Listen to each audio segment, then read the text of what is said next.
अस्सलाम वालेकुम नाज़रीन। MW न्यूज़ में ब्रेकिंग न्यूज़ खणी आया आहियूं त मिसण वॾीअ में ईद जे ॾींहुं बि गटर नालनि जो पाणी पलटी रोडनि ते अची वियो।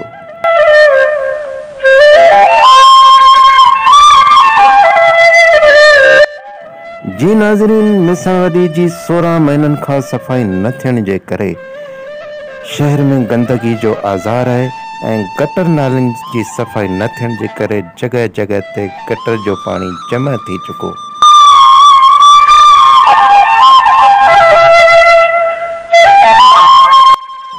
जी नाज़रीन, मिसण शहर जो मौलवी पाड़े अॻियां, प्रेस क्लब जी घटी अॻियां ऐं कुंभार मोहल्ले अॻियां ऐं कंडी पाड़े हेठि पाणी गटर जो पाणी छोलियूं हणण लॻो।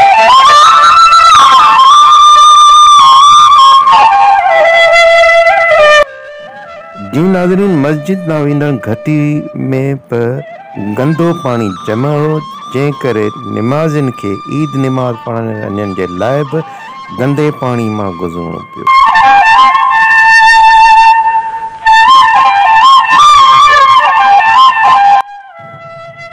जी हितां जे माण्हुनि जो DC टंडोलाया TMO झंडोमरी पब्लिक हेल्थ खाते टंडोलायर खां पुरज़ोर मुतालबो आहे त मिसण शहर जे गटर नालनि जी सफ़ाई कराए गंदे पाणी खे निकाल कयो वञे ऐं शहर मां गंद किचिरो कढाए साफ़ सुथरो कयो वञे, मूज़ी बीमारियुनि खां बचायो वञे। हिन ब्रेकिंग न्यूज़ खां पोइ ईंदड़ ब्रेकिंग न्यूज़ ताईं इजाज़त ॾींदा। अल्लाह निगहबान।